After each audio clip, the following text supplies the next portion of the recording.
Carlos Cali, Mr. Streets back here with my boy Luis Disla, and I'm a salsa lover. I'm a big salsa fan. I've always been a salsa fan. I like all kinds of music, but salsa is one of my biggest things. And you happen to have lived one of the best eras in salsa, and I really, really would like to, find out a little bit what happened, what's going on, especially in that salsa era. I know there was a lot of great musicians that came around that time.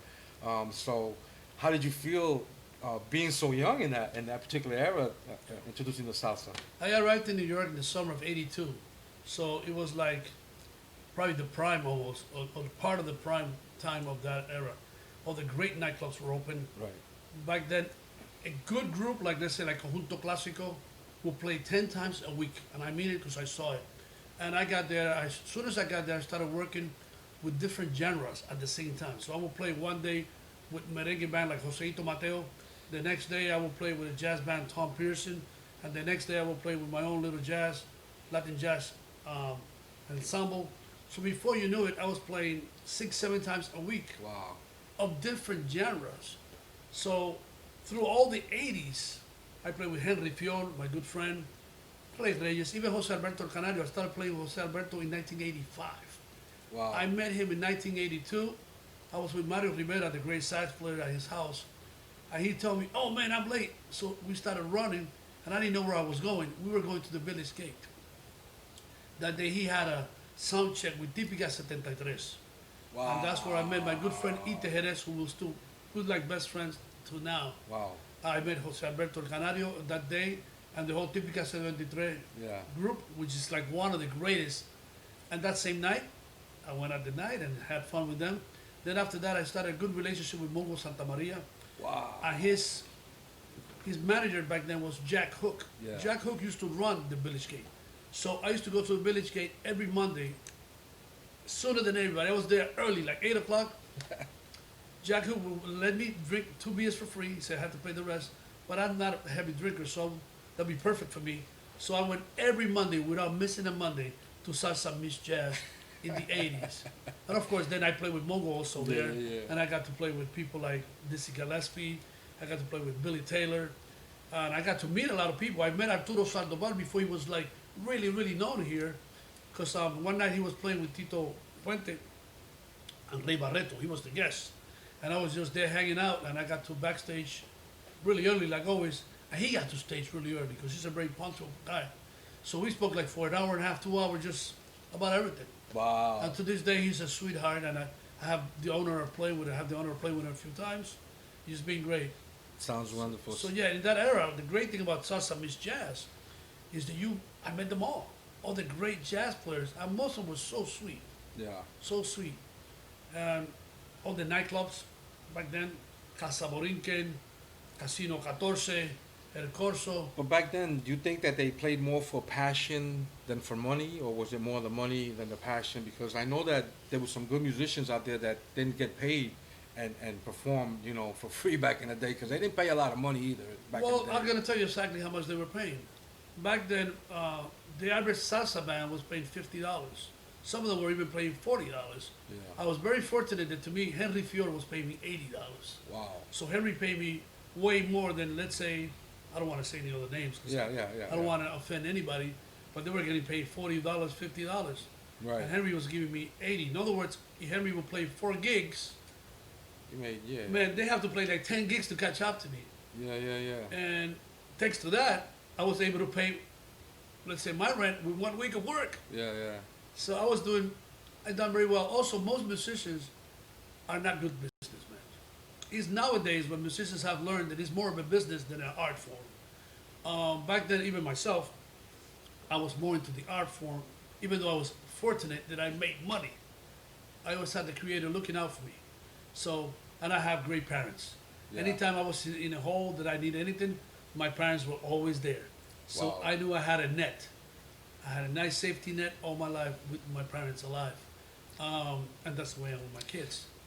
But going to a little bit of the mischievous side of the salsa thing, there was a little competition though because So ahead, ask me. because I want in people that to know time, I want in that people to know time, things. in that time, I happened to be working for Camel Cigarettes with Camel Joe Promotions. Now remember, I was running. I remember the promotion. I was running them, and I So I met. didn't meet you back then, even though I didn't smoke. Well, I met through one of my the agencies. I met Rafi Mercado and Rafi. Juan Toro. I worked with Juan Toro for many years. He introduced me Wow. to Ruben Blades back there when Yeah. he was doing the Super. I met a lot of people, so I had access to a lot.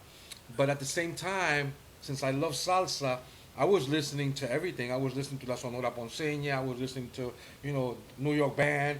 But then when I was going to New York, I was seeing that they were not performing in the same clubs, and it was like a monopoly of only certain bands and certain clubs. And I'm like, and they were not helping each other. I think that's still going on today because there's a lot of things. And thank God to musicians like you because I really appreciate the opportunity you gave me because you actually you inspire me because first of all, I know you for many years, and you're a great guy, man. There's a lot of other stuff that people don't know about you that I know about. This guy is an absolutely great guy, and there's, some other time we'll talk and praise him more. But as far as music is concerned, there was some differences there. What do you think about what was going on then? It's like anything. It's an investment that you have to guard. It's like I want to make sure I don't offend anybody, but it's like a lot of the groups that were working in certain clubs were investment of certain people, so they have to look out for their investments. I hope it was understood what I just said. Yeah, yeah. To me, it sounds In like other to me. words- I'm listening. I'm gonna make it so easy to people to understand. Let's say that Luis Disla has a label, and I got three of my friends who got the nightclub, so I usually do business with them, and we keep it Yeah, in the circle. right. There's nothing wrong with that, right? There's nothing wrong with that. It's fair game. I think it is. But it's a little unfair to other people who probably are as good, But or it's probably happening. even better. Exactly, but that's exactly don't what's get the happening. chance. It's still happening now. Is what That's I'm gonna saying. happen for the rest of times. Yeah, but that. Man, if you look back at man, even from the Roman Empire time, that's the way it was. I don't know. I'm a Listen, person that gives everybody an opportunity, I and I believe think that's so, an and you equal should know opportunity for me. everybody. But when I you don't- see everybody at a festival every year, you don't want to go back to that festival. Me Right. personally, I don't want to go Right, back to and you. I understand that. Yeah. But part of that also has to do with musicians, especially in the Latino circuit. The Latino musicians are not united. Yeah, well, If that's they true. were a little more united, a lot of these things could be a little more controlled. Yeah, but we don't. We need that. Well, not big band, but regular band sound, a full band sound to come back, and I think Right. that will liven up, the show and everything. Because right now, there's no really in Miami. We don't have any bands unless Willie Chirino or Mark Yeah. Anthony comes. Then you got a whole band coming on. But as far as locals and stuff and, Well, and performing, the way, remember, when I used to live in New York, we used to play with the artists, the original artists, like with Celia Cruz. right. So one thing that I noticed when I came here, that we were playing covers. So most groups here, they play covers. They play songs that they're not their original songs. And it's very strange because there's a lot of artists here, like Luis, Yeah, who does his own music. yeah, A lot of them are established and they live here. yeah. So I always thought Miami or South Florida was going to be a little more like New York, and Yeah. it's not. They told me it was in the 80s. I don't know. I was not here. Well, there was actually, if you really look back, I thought the same thing when I came and stayed in Miami. The Tropicana, Ricky Ricardo, that mambo thing. But it's been a big change in the music industry as well, and I think that we need a new avenue, a new form because now we have we can't perform anymore. You can't perform anymore. So what? Well, yeah, this is going to be like this for a little while. I've been saying it since the beginning. This is going to go at least to the summer. We also need, musicians have to be a little more in charge of our own career. And up Okay. to this point, that has been one of the big problems that we had. Okay. How many musicians do you know own a club? Not too many. Not too many. So for whatever reason, somebody else is always running our career. And Okay. that has been diminishing us for many, many, many years. Musicians also have to work more together. Like we don't have a union. Latino music, we don't have a union. Really? I So didn't we know don't that. even help each other. And we don't have anything backing us up either.